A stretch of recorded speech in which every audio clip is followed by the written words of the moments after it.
which actually I recommend you all look at. It gives all the ITU propagation models and what they're valid for and how they're valid and why they're valid over the various ranges. We will give a guide with those with the method and ATDI implementation comments will be coming out soon. Right, so quick definitions. Digital terrain models, obviously what we're working across. Clutter, we have absorption, which will go through clutter. We have diffraction that will go over clutter and terrain, and we have subpath loss, which is affected by clutter and terrain. So just some quick parameters. Right, now the important thing, we need to look at where clutter is applied and how it is applied along a path. The clutter is applied in two locations to all intents and purposes. What's known as mid-path, which is all the pixels between the two ends, between the transmitter and receiver.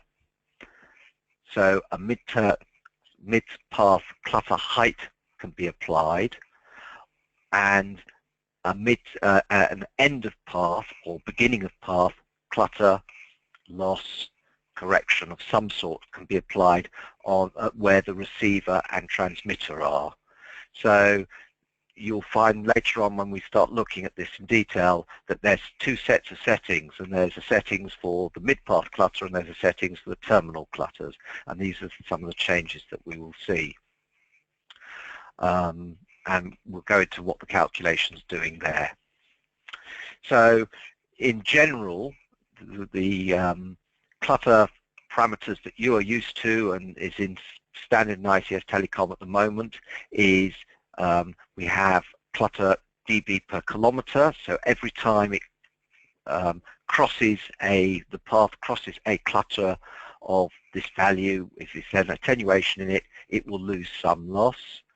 You've got a flat attenuation, which is the second one out, attenuation dB.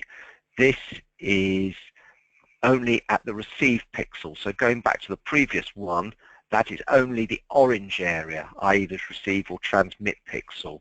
That applies a loss down through the clutter to that receiver or from that transmitter.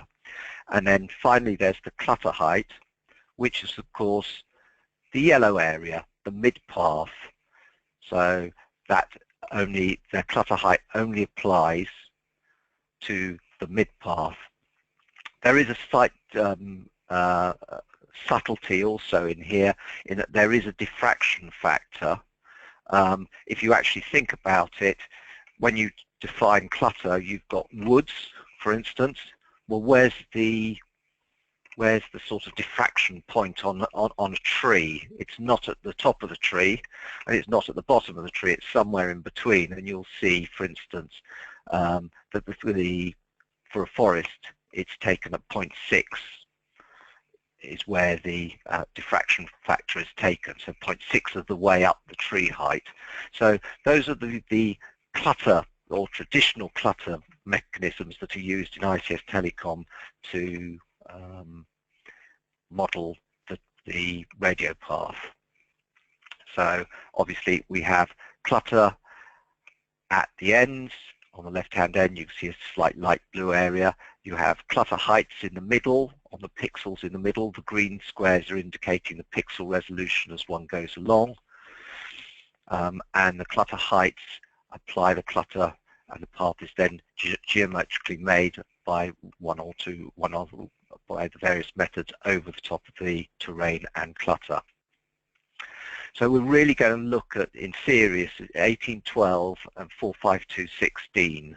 I will cover 45214 and a couple of the other ones very quickly, but the big changes are in 1812.2 and 45216. So in general, you've got, in concept more than in general, you've got the general propagation model. Subpath loss is where the Fresnel zone is intruded into, but the main and diffraction is where the main path is intruded to, and obviously the Fresnel zone as well. And in general, or in concept, it's not always the case. The model sets the overall model, and the subpath, there are various corrections that can be done there.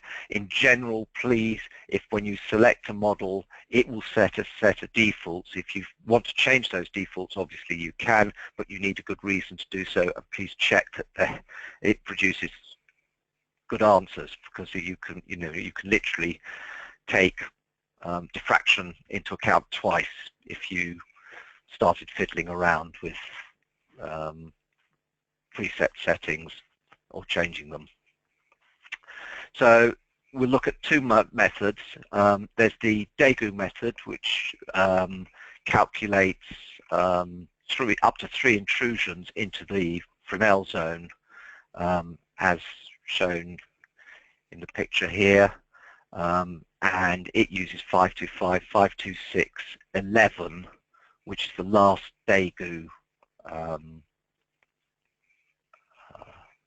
ITU recommendation, and then we end up with Bullington, which is 525 and 526, 12 onwards, which uses a single, or in fact it's something called Delta Bullington, which uses a single diffraction point as defined by the red arrow here, and there are models for both of those in isolation.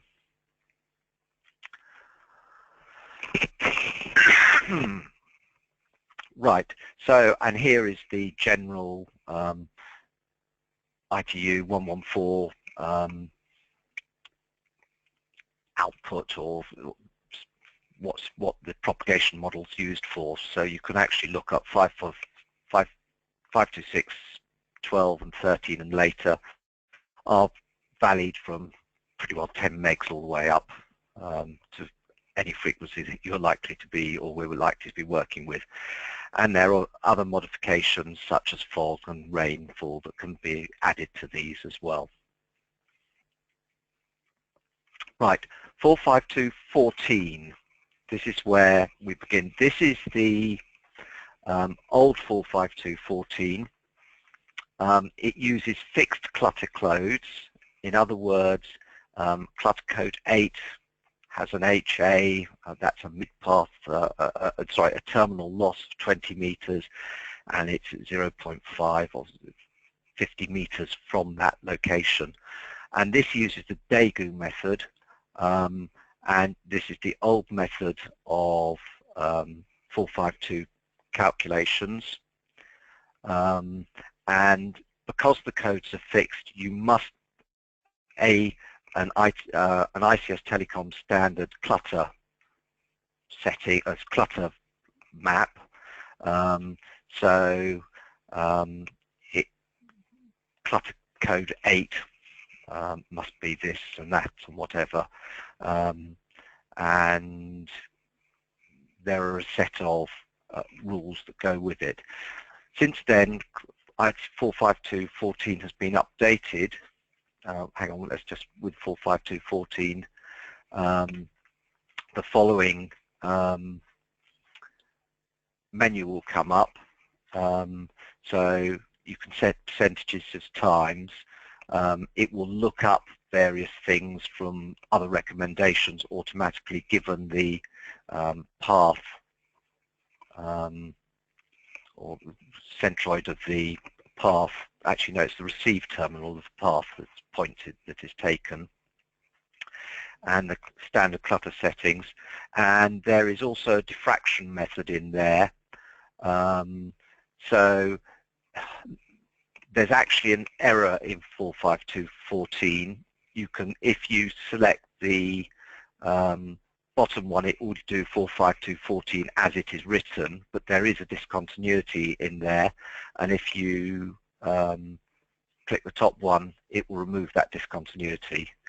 It's a point where the diffraction calculation goes from a subpath to a diffracted path, there's discontinuity, and if you look, there's a jump, and the jump will depend on exactly what the path geometry is, and it isn't a smooth transition, it's a jump.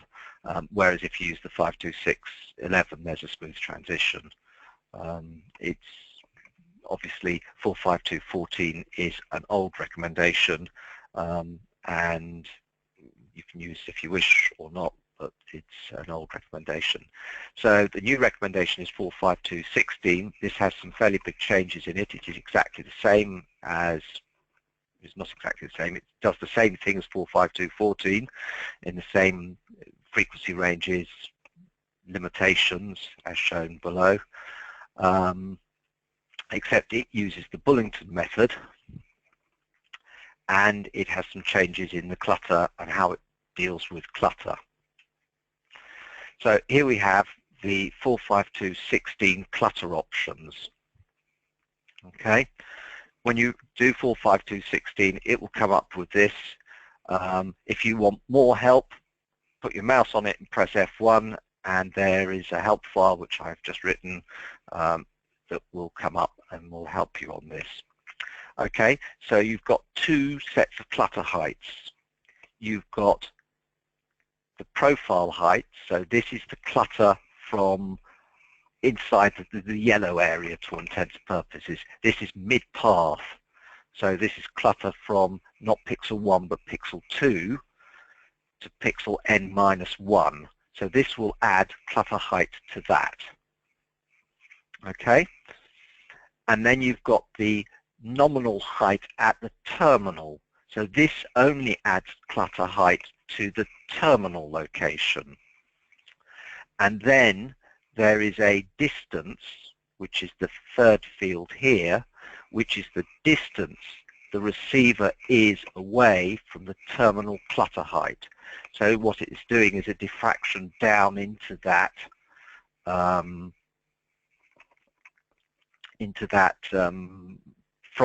the top of the clutter down to the receiver. So there's three extra parameters here. The profile height here, as we'll see in a second, is exactly the same as the clutter height in the traditional ICS Telecom clutter manual. There are a set of default values for this, and they will come up.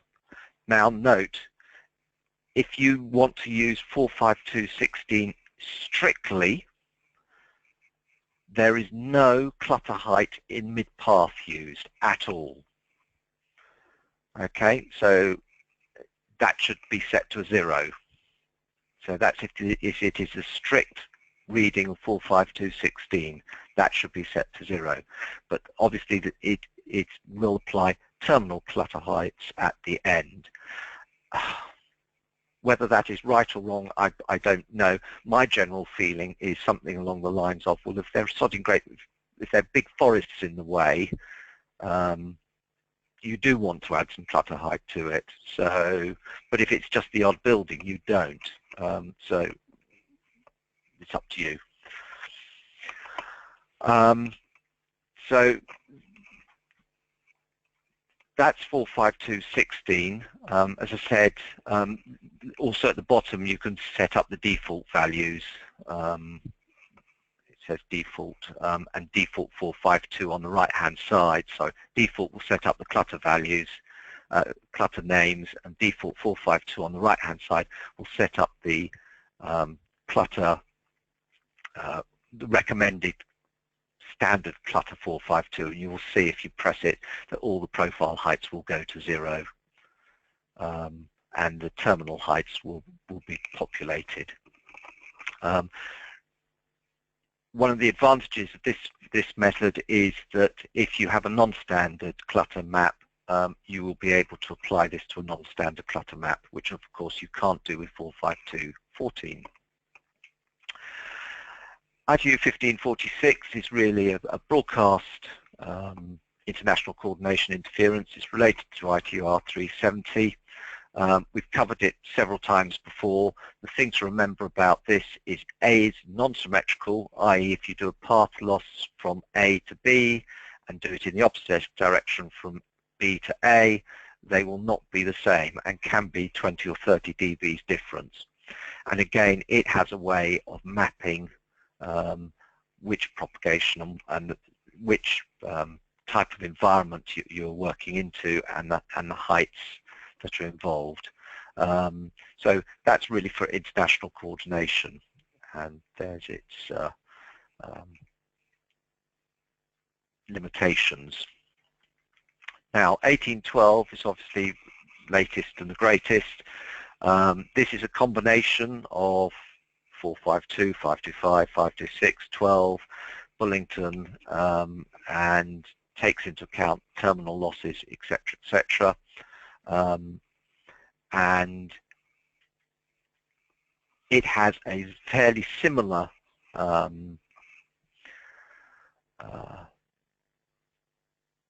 menu as to 452, 14, 16, whatever, in that you again have clutter height, which is the mid-path height, the yellow area, the clutter height N and 1, which is the terminal heights.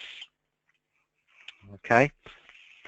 In this case, there are a set of equations inside which make a decision or calculate things different ways depending on what sort of clutter environment you're in. So you then select which equation you want to use. So open areas is generally equation 64B, if my memory is correct, and cluttered areas are 64A. It's up to you, or again you can set defaults if you wish to. And then at the bottom here, if you remember in the 45216 we had, this is the separation from the clutter to the receiver. In 1812 this has just been set up as a general single figure, and in this case the default is 27 meters. One must remember that 1812 was came out of Professor David Bacon's camp in UK, so that 27 meters may not be very appropriate to other environments. Again, measurements and so on are needed to do that.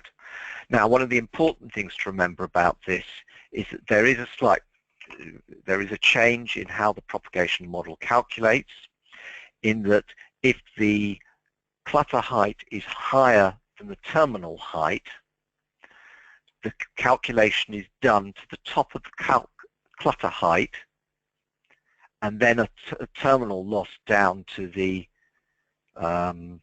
terminal is then applied to that calculation. So rather than predicting straight to the terminal, you're predicting to the top of the clutter and then applying a loss down to the terminal.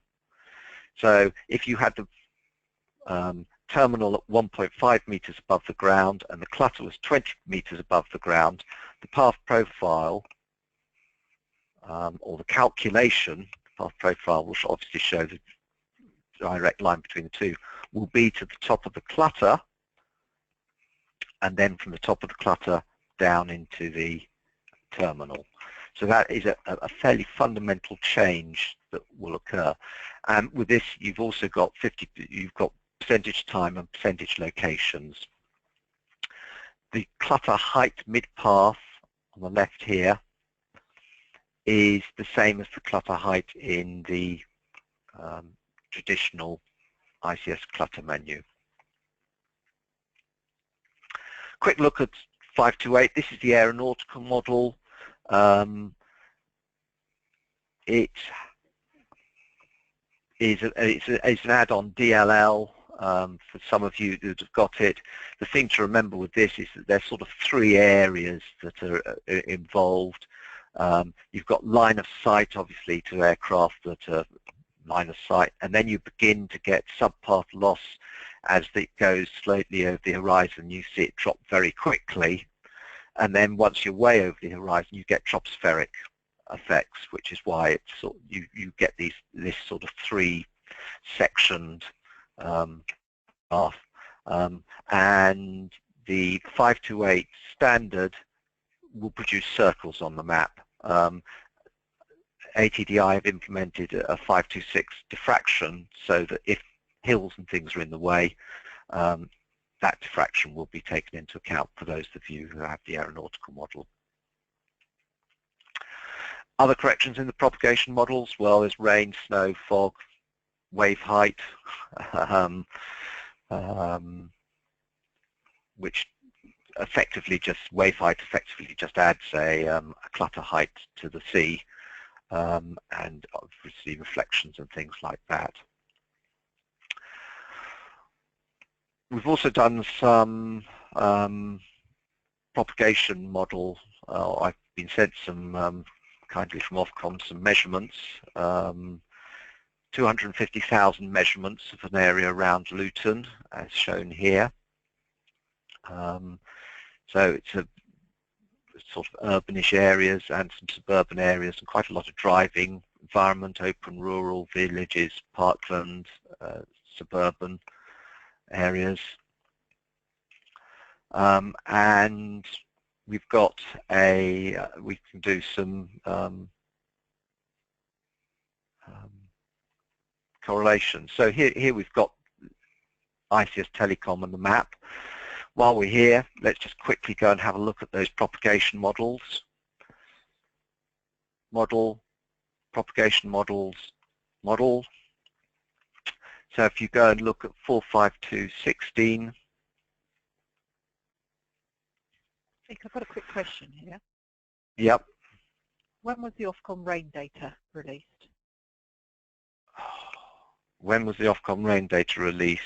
A couple of years ago, I think. Nigel, we can get back to you on that one if you want to leave it with us. We'll check and come back to you. I think they gave it to us a couple of years ago. Okay. It hasn't been updated since. Oh, Lord says in 2015. If there's a new Ofcom rain release data, they haven't given it to us yet. We will need to change it. We'll need to add it. Okay. Okay. Leave it with us. I didn't know about it. Okay, so looking at 452, the clutter options, obviously you've got the names, you can put the defaults in, whatever.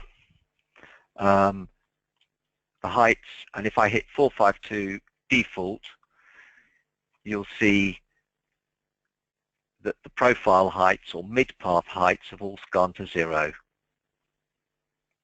And all the other values are as per ITU 452.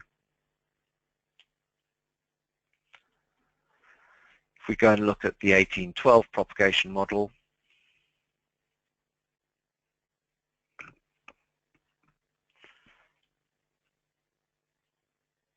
and I hit default 1812, you can see that you've got mid-path clutter height, which is clutter height 2 to n-1, and the terminal clutter height 1 and n. The formula, there are two options, the 64A and 64B formula. You need to go and read the recommendation if you want more details, but to all intents and purposes, 64A is for a cluttered environment where there are likely to be reflections and so on, and 64B are open environments, rural and so on. And the width of the street is set at the bottom there. So those are propagation models. Right, so here we've got an area around Luton. We've got a station in the middle. Let's just make that a little bit larger. Standard close. Okay, so we've got a station in the middle. We can show its coverage, or we can predict its coverage. Network analysis using whichever propagation model that we have. And then with our measurements, we can look at what the correlation or the relationship is between the measurements and the predicted. So correlation, and in this case I'm using generic XYE. So I have selected the file. In fact, I've got X and Y inverted. It's in 4DEC. We'll go to 1 pixel, 259,000 measurements, etc. And if I go OK, off it will go. And if you look at the screen very, very carefully, you'll see that the areas where it measured, it actually doesn't come up very well, are.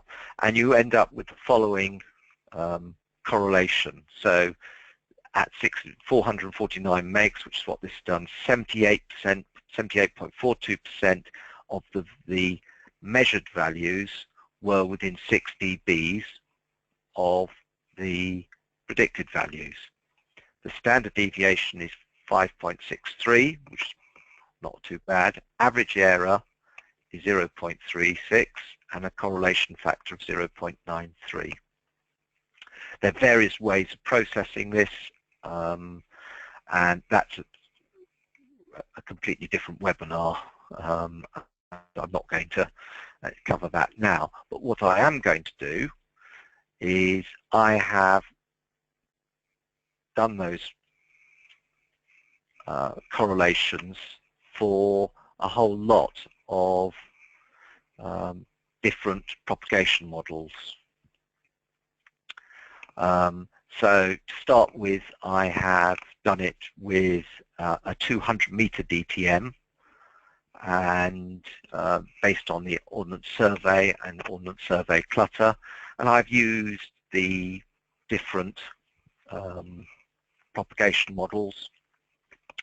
And you can see here that correlation factors 0.8 to 0.92 within 6 dBs, 65% at 1812 default came out with the best. Seems to be the best one there. And I'll leave you to peruse those, but you know, the thing to remember is none of these propagation models is wrong.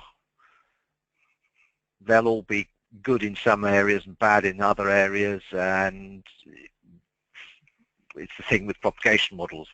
What you're really interested in is this standard deviation, so that you can build that into any predictions that you're doing if necessary. So that was with 200 meters. So worth just remembering that slightly. So then I switched it to a 50-meter DTM and a 50-meter strategy database. And you can see here actually we're now up to 1546 in this case, gave 68% in within 6 dBs, and standard deviations sort of 6.7, 1812 default to 65, so that's pretty good. And then of interest, you then come to a 25-meter DTM based on the SRTM ASTA satellite data and clutter from the Korean satellite systems. And the 1812 default is giving 91.26 within 6 dBs and a standard deviation of 3.6 dBs, 3.7 dBs. So, you know, there's a definite conclusion to come out of this, which is something along the lines of the better the DTM or the more accurate your DTM, the better results you get in terms of prediction. So it's not all down to the prediction model, it's also down to the underlying data that you're using. So the other thing that is of interest is if you start fine-tuning the data, there is a tuning algorithm that will tune it for you if you've got measurements. For instance, the Daegu 94 standard subpath untuned went from 54% within 6 dBs to 75%, and the standard deviation went from 6.38 to 6.6 to all intents and purposes. So obviously measurements for tuning are great, and I'm sure this is a quick look at it, and I didn't really spend any time doing it. So tuning does make a big difference, but you need measurements to do them, and I obviously realise that most of us don't have those measurements to start with, and we need to start somewhere, so it's down to the propagation models. So one thing to note is that the above calculations, or both above settings, were for UK and for that single area in UK. So in a different area in UK or a different area in Europe or anywhere in the world, it could be different. So some measurements are always useful for that sort of thing, but if not, obviously you have to come back to the ITU standards. So the overall conclusions: there have been some changes to the propagation models of 45216 and 1812 propagation models in ICS Telecom, and from the small set of measurements I've been given, for this set of data anyway, measurements indicate that better the DTM and clutter does improve the prediction.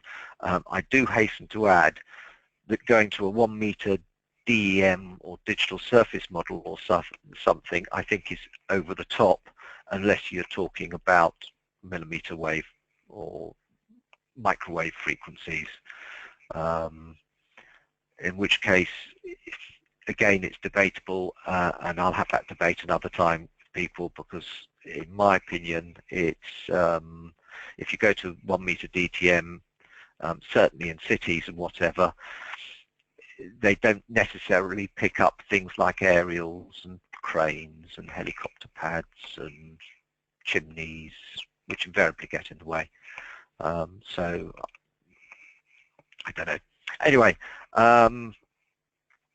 any questions?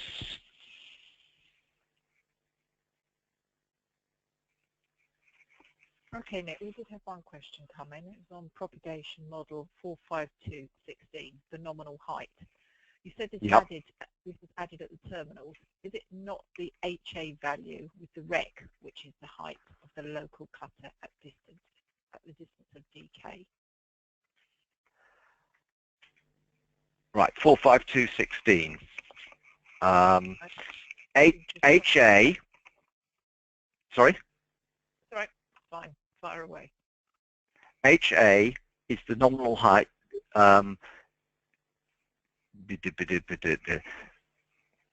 Yeah, HA is the nominal height of the clutter at the terminal location,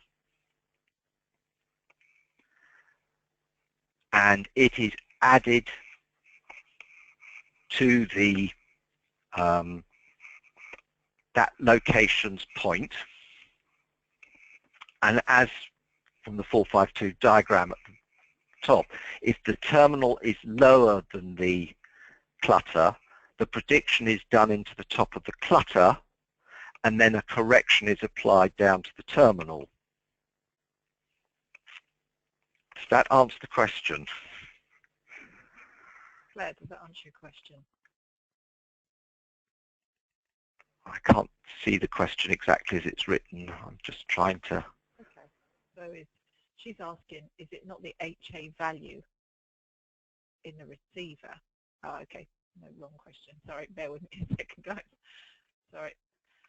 Okay, she says, is it not the HA value in the receiver, which is the height of the local clutter at distance DK? It's the HA height at the receiver location that is the height. If the receiver is higher than HA, it's irrelevant. If the receiver is lower than HA, the path is calculated into HA, and then the correction is applied from HA down to the terminal location. I don't quite... Claire. I'm happy to open up Claire, but I don't know if she has audio at the moment, so if you could just let us know. Is this Claire Allen? It's Claire Allen, yeah. Claire, I'll call you later. We could discuss it at length. I'm fairly certain we got it right. Okay. All right, we'll wait for Claire's response. We've got another query here just about the updated documentation for the radio propagation model in ICS Telecom. As Nick mentioned, we are going to be producing a new document for this purpose. That should be out shortly. So as soon as it's available, you guys will be the first ones to receive it. Let me just try this. I'm fairly certain I've done this. So if you go to if you select the 1812 and you point at it and go F1, it will go to the internet, and lo and behold, if I can bring it, you will find it will go to a help file for you. So there is the 1812 ATDI help file for 1812. Perhaps you can show people again that, Nick, for those that aren't familiar with the help files that have been installed in Okay, so you've gone to 1812, point at it with your mouse, and you press F1, and it will go off to the a location on the internet at the on one of our servers where all the help files are stored, and it will come back with the help file for you. I had it to go a minute ago, and I've now lost it. It's all right, let's do it again. So point at it, press F1. Yeah, there we go. Sorry, it's opening in Windows. I've either got the, and so it appears. And 452, so everything I've covered there will be in there. So you need internet connection for that. That's great, thanks for that, Nick. Janko, I hope that helps you with that one. Have we got any other questions?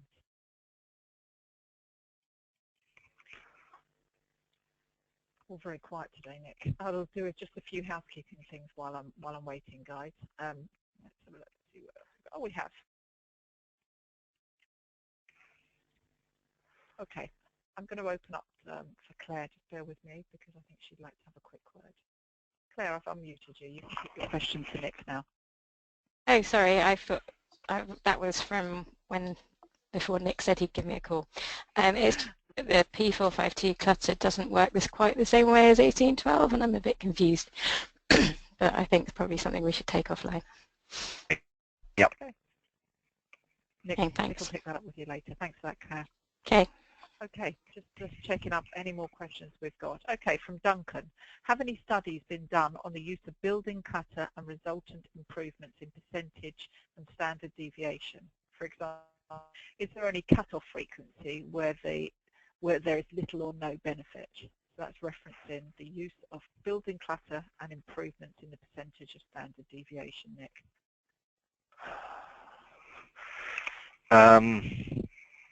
Don't know the answer to that.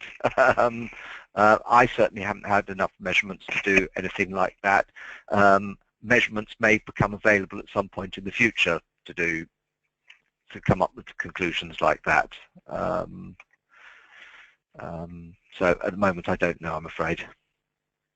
Okay, fine. We'll keep you updated if there is anything that comes up with that. Okay, we've got a question here from John Brewer. If we have the ITU 528 model, is the new version available under the technical support contract? So that must relate to our latest releases.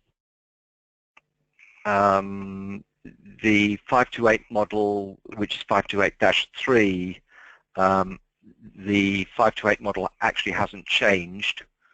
So no DLL or no new DLL has been made for 528 since it hasn't changed. So no, is the answer. I think is the short answer to that. Okay, fine. John, just as an update on the latest releases for limited customers, we will be releasing the next version of ICS USS Suite, that's ICS Telecom Designer and HTZ Warfare, in conjunction with our 25th anniversary next month. So the releases will go out in May, so you'll be getting all the latest versions then. Okay, I'm going to move on to Niraj, who has a question which says, which model gives the best results for microwave link planning above 10 gigahertz? So it's which model gives the best results for microwave link planning above 10 gigs? Above 10 gigahertz, I would use something like either 525, 526 Bullington or 525, 526 Daegu. Above 10 gigahertz, when things start getting in the way, it tends to stop.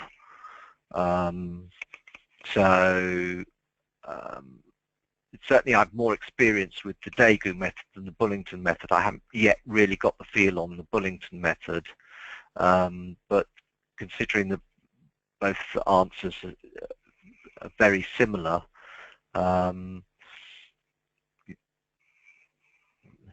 let's put it this way, if I did it, I would use 525, 526 Daegu, unless I could give myself some more evidence that Bullington was fine, was okay. I am certain within the next year or two, more measurements will come into, more measurements will be available that will allow us to put some figures to those cases. But at the moment, I haven't got any. Okay, that's super. Thanks for that, Nick. Another question from Janko. Are there any constraints of using 526 for point-to-multipoint calculations? So that's using 526 for point-to-multipoint calculation. So 526 which? Bullington? Well, either of them. Yep, no limitations. As long as you're below, above 30 megs and below 100 gigs, I think it would be fine. Okay, that's lovely. That's great.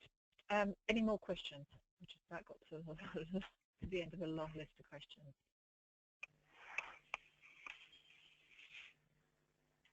If you put your hands up, guys, I will be able to unmute you and you can talk to Nick directly. If not, you can use the questions toolbar for any further questions.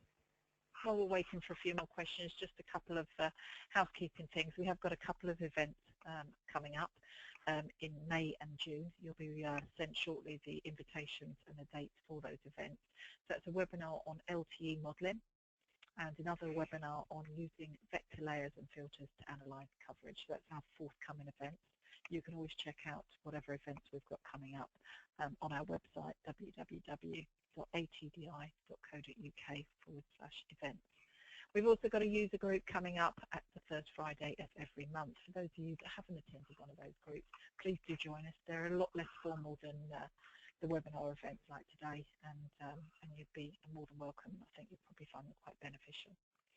Okay, presentations slides for today have been sent out to you. They are on the handout section of this presentation, and you should be able to download them. If not, I'll be sending out an email along with a request for some feedback. Your feedback's really important to us, and we'd appreciate your thoughts both on today's event and anything you'd like to hear about in the future.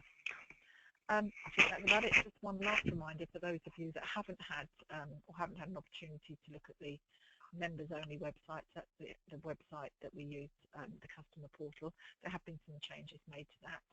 The idea is it's going to be more user-friendly. The recordings for events like today are more easily accessible.